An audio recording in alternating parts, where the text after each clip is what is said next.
I, 27-year-old female, have been dating my husband, 34-year-old male, since 2018. We got married 3 years into our relationship, 2021, and things have been going extremely well. We have spent 4 years of Thanksgivings at my parents' house. This was the first time we chose to spend it at his parents' house. When we got there, my mother-in-law, Mill, her mother, and both my sisters-in-law were in the kitchen, all helping each other with food. My husband and I went in there and talked for a bit. My mother-in-law asked me if I would like to help out. I said, "Not right now, would it be okay if I come back soon and help out a bit?" She very nicely said it was totally fine and told both me and my husband to get something to drink and hang out with the men and kids. My husband gave me a nasty look and said, "You're not even going to help." His mother said that they had enough people and she just asked me in case I wanted to help with the cooking, but they all managed just fine. He grabbed a beer for himself and went to the living room. I did the same and followed after. I ended up helping them set up everything on the table as I wanted to help out just a bit. His mother did not ask me to do this, nor did my sisters-in-law.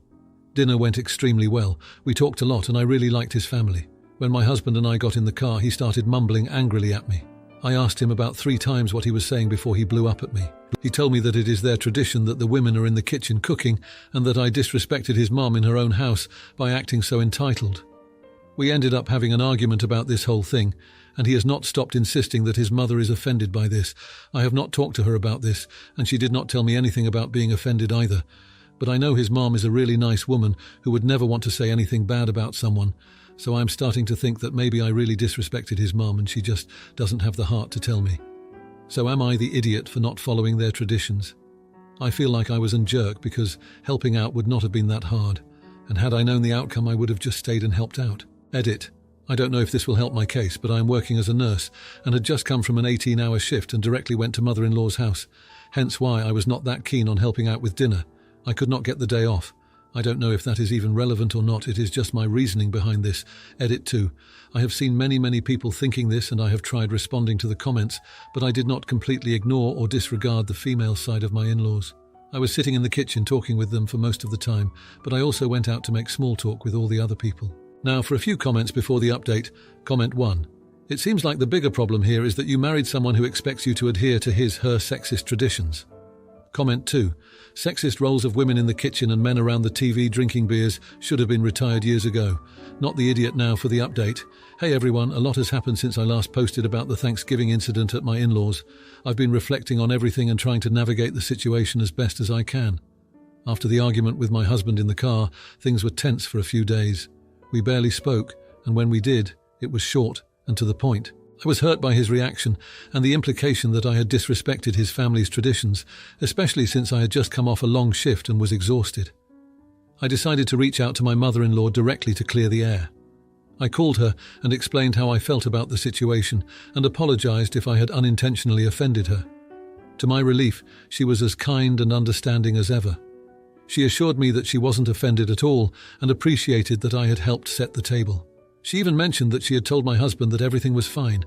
Feeling a bit better after the call, I approached my husband to talk about what his mom had said. I hoped this would ease his concerns and we could move past the issue. However, he didn't take it well. He accused me of going behind his back and making him look bad in front of his mom. This led to another argument, and I started to feel like I couldn't win. In the following days, I tried to give him some space while also reflecting on our relationship. I realized that this wasn't just about Thanksgiving, it was about how we communicate and respect each other's feelings. I suggested couples counseling, hoping it would help us work through our issues. Surprisingly, he agreed. The counseling sessions were eye-opening. We both had a lot to learn about each other's perspectives and how to handle disagreements. It was hard work, but it felt like we were making progress. We started to communicate better and understand where the other was coming from. Just when I thought things were improving, my husband dropped a bombshell. During one of our sessions, he admitted that he had been feeling insecure in our relationship for a while. He felt like I was always busy with work and that I didn't prioritize our family traditions. He confessed that his reaction on Thanksgiving was more about those insecurities than the actual event. I was shocked. I had no idea he felt this way. I always thought we were on the same page about balancing work and family. We spent the rest of the session discussing his feelings and how we could address them together. Things were starting to look up, but then another twist came. My sisters-in-law reached out to me, wanting to have a girls' night. I was hesitant at first, given everything that had happened, but I decided to go. It turned out to be a great decision. We bonded over wine and shared stories, and they both expressed how much they liked me and appreciated my help on Thanksgiving. The night was going well until one of them mentioned something that caught me off guard. She said, "You know, Mum was actually relieved you didn't jump into the kitchen chaos. She's been wanting to change that tradition for years, but didn't know how to bring it up." I was stunned. All this time my mother-in-law had felt the same way I did about the tradition, but she was too afraid to say anything. It made me realize that sometimes traditions can be more of a burden than a joy, and it's okay to challenge them. Armed with this new information, I went home and shared it with my husband.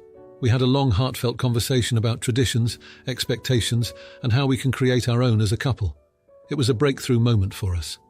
We've decided to start our own Thanksgiving tradition next year, one that involves both of us in the kitchen and breaks away from the gender roles his family had followed for so long. My husband also apologized for not listening to me and for letting his insecurities affect our relationship. So in the end, what started as a simple misunderstanding turned into a deep dive into our relationship dynamics. It's been a tough week, but I feel like we've come out stronger and more understanding of each other. And who knows, maybe we've even started a new tradition that will last for generations to come. Now for the comments. Comment 1. Hey there. It sounds like you've been through quite the roller coaster, but kudos to you for handling it with such grace. After a long nursing shift, anyone would need a breather, and it's great that your mother-in-law understood that. It's clear you both value family and traditions, but remember, it's okay to set boundaries and take care of yourself too. Communication is key, and it seems like you're on the right track with counselling. Keep talking it out and building those new traditions together. Comment 2. Well, butter my biscuit, you've turned a Thanksgiving tiff into a full-on family breakthrough. Who knew that a little spat over spuds could lead to such a deep dive into feelings and traditions? Props to you for not just tossing the turkey and running for the hills. Instead, you've cooked up a fresh batch of understanding and even got the in-laws on board for a girls' night. Now that's what I call stirring the pot in the best way possible. Now for the next story. My 27-year-old female cousin, 26-year-old female, and her fiancé, 26-year-old male, are supposed to get married around spring. They have been engaged for 2 years. Cousin has been living with us since she was 3, after her parents passed away, and I love her dearly as my younger sister. I support her in many of her decisions, except for this marriage. I feel like my cousin is rushing into things and ignoring the fact that they're not financially stable. Neither of them has a job, and while she is in a PhD program, they're living off some of her research funds. It is not enough to make a living. They are currently residing in an apartment that his parents are paying for. To be fair, I never approved of their relationship even when they were dating, and I haven't softened up on him yet. I've been vocal with her about wanting them to break up their relationship, now engagement. I find him obnoxious and rude, and he has made some unnecessary comments that still boil me. For instance, whenever we invite them for dinner, he makes snarky remarks about my wife's traditional dishes.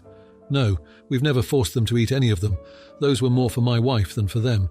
But he compliments everything I make, even something as simple as coffee, and he keeps telling me that I'll make a good man happy one day. It's infuriating that my cousin just ignores this. His disrespect for my marriage is the reason for this whole situation. With the wedding on the way, he introduced me to the other funder, his relative. We hit it off right away. We're close in age and share similar interests, so we bonded well. But I started to notice that my brother-in-law, Bill, was behaving peculiarly, like he would try to give us space to be alone with each other or give us hints that we are a natural couple. I had to tell the other person that I have a wife, and what he told me in return really shocked me to the core. Brother-in-law has been going around telling his family that I'm getting a divorce because my wife cheated.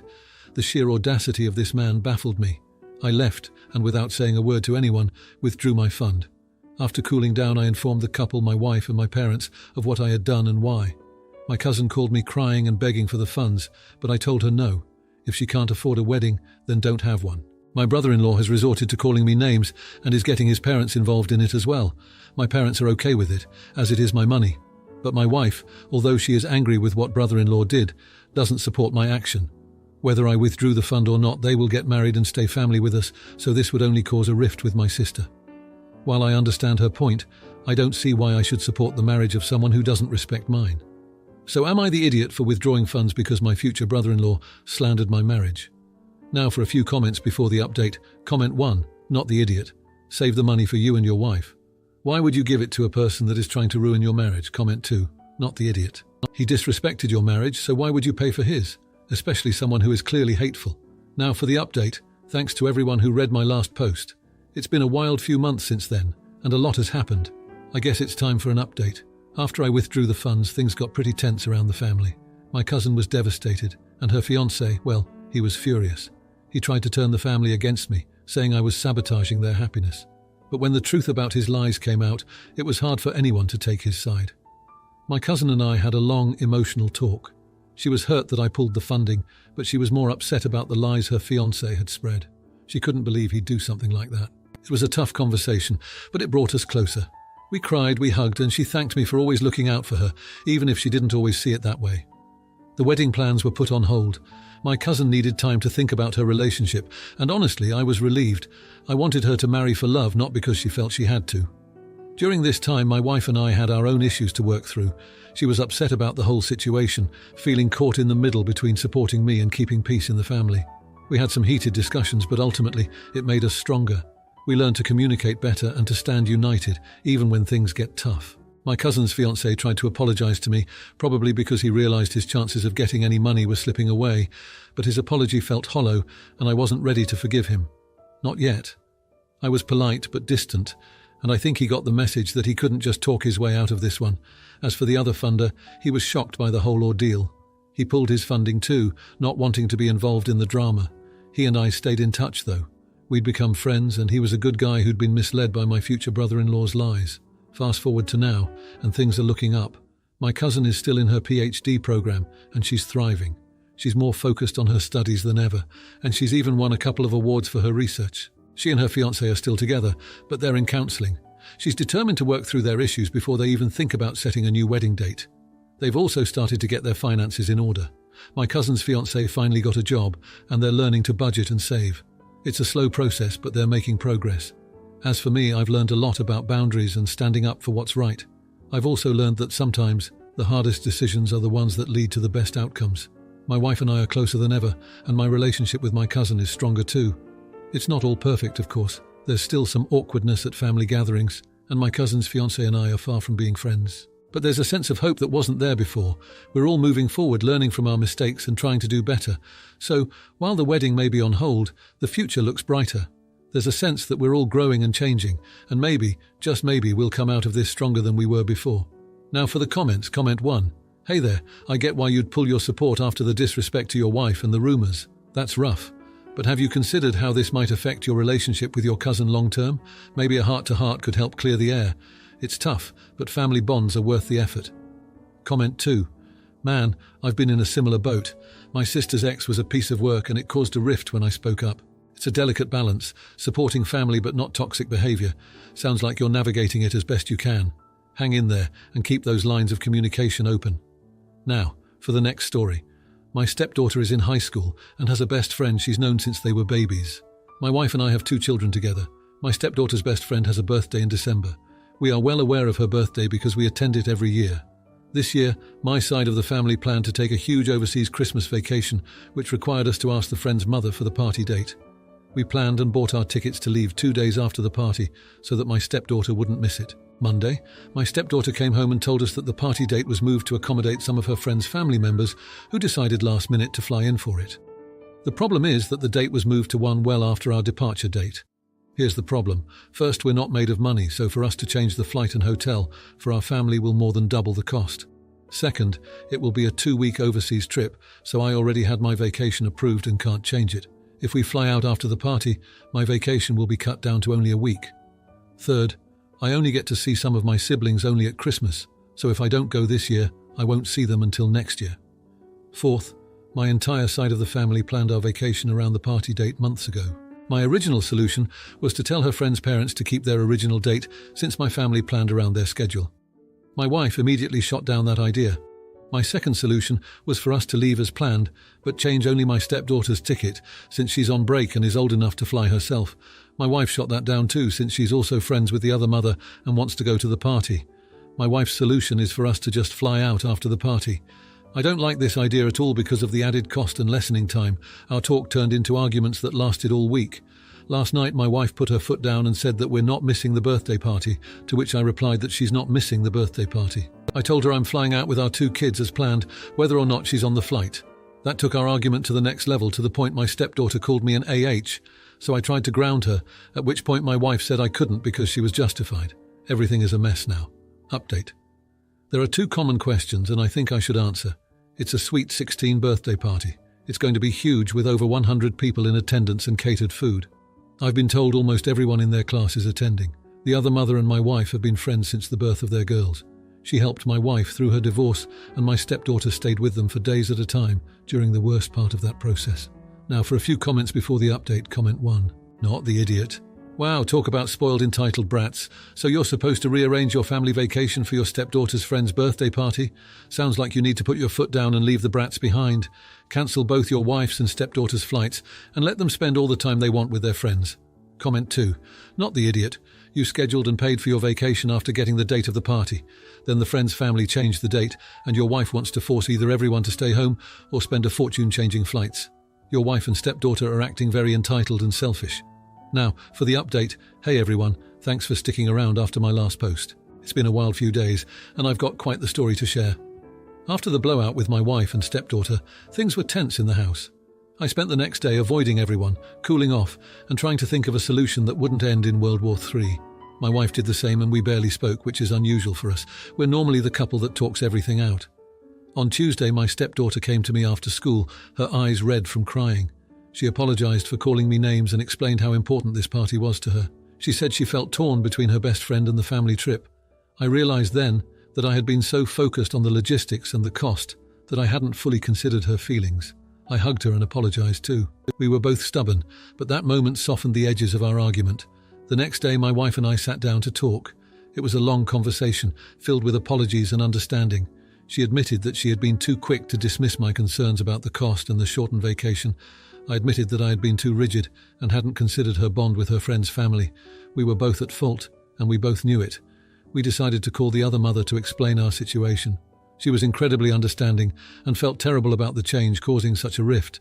She offered to celebrate with my stepdaughter before our trip, but my stepdaughter insisted that she wanted to be at the actual party.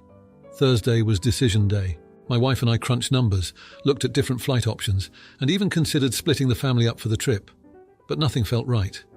In the end, we decided to stick to our original plan and leave as scheduled. My stepdaughter was heartbroken, but she understood the decision.